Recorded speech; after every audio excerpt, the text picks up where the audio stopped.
Hello friends, good evening, good afternoon. So today we are going to start solving of system of linear equation with the help of matrices and determinants. तो हम matrix या determinant की help से हम system of linear equation को कैसे solve करते हैं बच्चों, वो आज हम सीखेंगे। तो सबसे पहले इसको सॉल्व करने से पहले हमें दो चीजें समझना है, कंसिस्टेंट सिस्टम और इनकंसिस्टेंट सिस्टम। तो कंसिस्टेंट सिस्टम क्या होता है?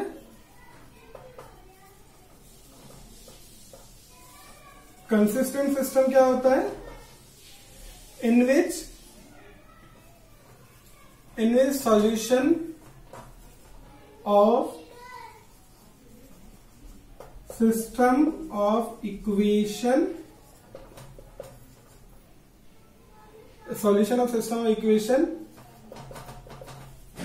either will solution of system of equation will exist. Okay, exist करने का मीनिंग क्या होगा? या तो इसका सॉल्यूशन यूनिक होगा या इनफाइनाइट होगा। ठीक है। सेकेंड टाइप ऑफ सिस्टम आता है इनकंसिस्टेंट सिस्टम। इनकंसिस्टेंट सिस्टम क्या होता है? Solution of system of equation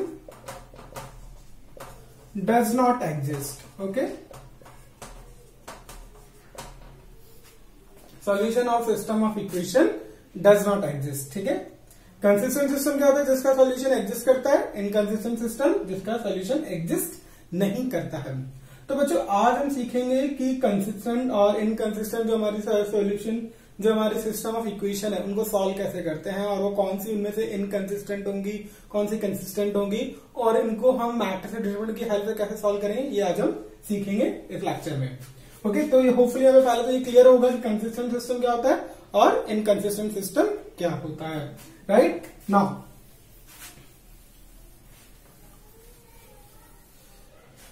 we have the system of equation a1x b1y c1z is equals to d1, a2x b2y c2z is equals to d2, a3x b3y c3z is equals to d3। तो बच्चों हमें ये system of three equation three variable का system है और हमें इन्हें solve करना है कि इसे हम कैसे सॉल्व करें। तो बच्चों सबसे पहले तो हम एक मैट्रिसेस ए लिखेंगे। वो मैट्रिसेस कैसे आएगी? इसके कोफिशिएंट से, a1 b1 c1, a2 b2 c2, a3 b3 c3। फिर नेक्स्ट मैट्रिसेस लिखेंगे अपन कैपिटल एक्स। वो क्या होगी? अननोन वेरिएबल में, it means X Y Z. And next matrix होगी हमारी बी। वो क्या होगी? That is equals to d1 d2 d3।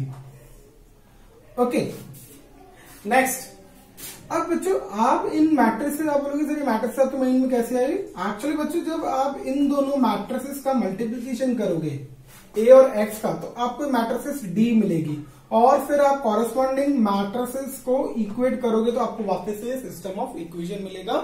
That's why we have written these matrices. तो बच्चों सिस्टम ऑफ इक्वेशन में सबसे पहले तो हमें तीन मैट्रिसेस लिखनी है हमेशा। First matrix A which are the coefficients of unknown variable, second matrix X which are the unknown variable, and B जिसको आप इन मैट्रिसेस इन इक्वेशन को जिसके साथ इक्वेट कर रहे हैं। राइट, क्लियर है यहाँ पे बच्चों? अब इनको सॉल्व कैसे करें? सॉल्व करने के लिए बच्चों हम इसी का यूज करेंगे। मैं इनको थोड़ा मिटा देता हूं इन सिस्टम को। अब आपको पता है हमारे पास ax इजिकल्स टू b है। ठीक है, हम दोनों साइड हमारे पास ax is equals to b है। अब हम क्या करेंगे? दोनों तरफ a इनवर्स से मल्टीप्लाई कर देंगे। ठीक है, अब यहां पे क्या आ जाएगा बच्चों? a inverse into a x, और इधर क्या आ जाएगा? a inverse b। और आप पहले पढ़ चुके हैं कि मैट्रिसेस का इनवर्स और मैट्रिसेस का मल्टीप्लिकेशन किसके बराबर होता है? आइडेंटिटी मैट्रिसेस के बराबर होता है। So here A inverse into B आ जाएगा। इसको फर्दर मैं यहां सॉल्व कर रहा हूं। फिर किसी भी आइडेंटिटी मैट्रिसेस को दूसरी मैट्रिक्स से मल्टीप्लाई करने पर सेम मैट्रिसेस ही आती है, तो X is equals to A inverse B. So this is the solution of this system of equation X is equals to A inverse B. ध्यान रखना बच्चों, ये सॉल्यूशन किसके लिए एग्जिस्ट करता है? जिस मैट्रिसेस का इनवर्स एग्जिस्ट करेगा उसी के लिए ही एग्जिस्ट करता है। मतलब इस मैट्रिसेस का ए का इनवर्स एग्जिस्ट करना चाहिए, ठीक है, तो ही ये सॉल्यूशन एग्जिस्ट करेगा, अदरवाइज एग्जिस्ट नहीं करेगा। तो आपको सिंपली क्या याद रखना है, हमें मैट्रिसेस ए निकालनी है, पहले एक्स लिखनी है और बी लिखनी है, और एक्स की जो वैल्यू होगी वो सिंपली क्या होगी? A inverse into B. This method is called as the matrix method of solution of system of equation. ठीक है, समझ में आया बच्चों? तो फिर से एक बार x equals to A inverse B और ए इनवर्स एग्जिस्ट करना चाहिए, तभी हम ये मैथड लगा सकते हैं। क्लियर है बच्चों? अब आपको पता है अगर ए इनवर्स एग्जिस्ट कर रहा है तो यहां पे डेट ऑफ ए वो नॉट इक्वल्स टू 0 है, क्योंकि हम इनवर्स किस मैट्रिक्स का फाइंड कर सकते हैं? जिसका जो नॉन सिंगुलर होंगी या जिसका डिटरमिनेंट नॉट इक्वल्स टू 0 होगा, राइट। अब इसमें सेकंड केस लेते हैं कि अगर जो हमारी मैट्रिसेस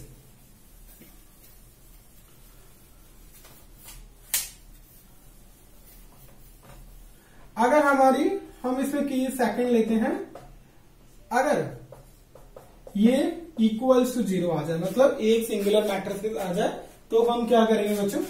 तो फर्स्ट केस हम पहले चेक करेंगे adjoint of A into B, and अगर ये नॉट इक्वल्स टू 0 मैट्रिक्स आता है, ठीक है, अगर इन दोनों का मल्टीप्लीकेशन एक 0 मैट्रिक्स नहीं आती है तो system of equation will be inconsistent. Okay, मतलब इस सिस्टम का सॉल्यूशन एग्जिस्ट नहीं करेगा और सिस्टम कैसा होगा? इनकंसिस्टेंट। सेकंड, अगर adjoint of A into B ये 0 मैट्रिसेस आती है तो सिस्टम में बी कंसिस्टेंट और इनकंसिस्टेंट। तो सिस्टम कंसिस्टेंट भी हो सकता है और इनकंसिस्टेंट भी हो सकता है। ओके बच्चों, सेकंड केस क्या है? अगर ए सिंगुलर मैट्रिक्स होती है और ये first adjoint of A into B है ना, ये 0 मैट्रिसेस नहीं है, ठीक है। यहां पे मैं ए लिख देता हूं, दिस इज 0 मैट्रिसेस। ओके, इसमें बड़ा कर देता हूं, ये 0 मैट्रिसेस नहीं है, तो ये सॉल्यूशन ऑफ सिस्टम क्या होगा? इनकंसिस्टेंट, और इधर कंसिस्टेंट भी हो सकता है, इनकंसिस्टेंट भी हो सकता है, राइट। क्लियर है बच्चों यहां तक? अब मैं आपको एक क्वेश्चन लेके सॉल्व करके दिखाता हूं कि अपन है ना X equals to A inverse B कैसे यूज करते हैं। Okay,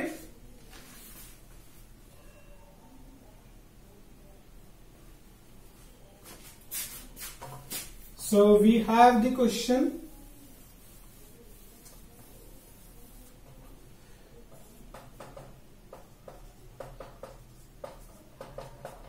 2x plus 5y is equals to 1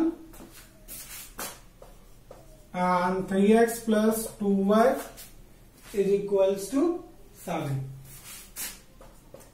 तो बच्चों हम सबसे पहले यहां पे a लिखेंगे। a क्या होगा? 2 5 3 2, ठीक है। x क्या होगा? सिंपली xy, और b क्या होगा? 1 and 7। अब हम सबसे पहले चेक इसका एडजॉइंट, इसका डेट ऑफ ए निकाल लेते हैं फटाफट। तो ये कितना आ जाएगा? 4 - 15, ठीक है, विच इज -11। तो ये नॉन जीरो है, it means we can find the inverse of matrix A. So now we will calculate adjoint of A. Adjoint of A मैंने फटाफट निकालना सिखाया था। क्या करना है? इनको चेंज करना है और इनको भी आपस में चेंज करना है और इनके साइन रिवर्स करने। So this is adjoint of A. Now adjoint of A आ गया, तो ए इनवर्स कैसे निकालेंगे हम? A inverse will be adjoint of A upon det of A. So A inverse will be, हमें -11 सबसे मल्टीप्लाई करना है, ठीक है। अच्छा, इसका बच्चों अभी ट्रांसपोज भी लेना है अपन ने, अभी ट्रांसपोज नहीं लिया है इसका, ठीक है। तो एक बार पहले अपन इसका ट्रांसपोज ले लेते हैं। So adjoint of A will be 2 -3 -5 2. Okay, so this will be adjoint of A. Now we got the adjoint of A, so we will find the A inverse. So A inverse will be det of A 2 -5 -3 2, and A inverse will be -2/11 5/11 3/11 -2/11. Okay, so here is A inverse, and we can write x is equals to A inverse B, and x is equals to xy, and this will be A inverse -2/11 5/11 3/11 -2/11, and B is 1 7. So after multiplying this, you will get the value of x and y respectively. Okay, clear है बच्चों? यहां तक hopefully किसी को दिक्कत नहीं होगा। इसके आगे सिर्फ मैट्रिक्स मल्टीप्लिकेशन है, वो भी मैं आपको करके दिखा देता हूं एक बार।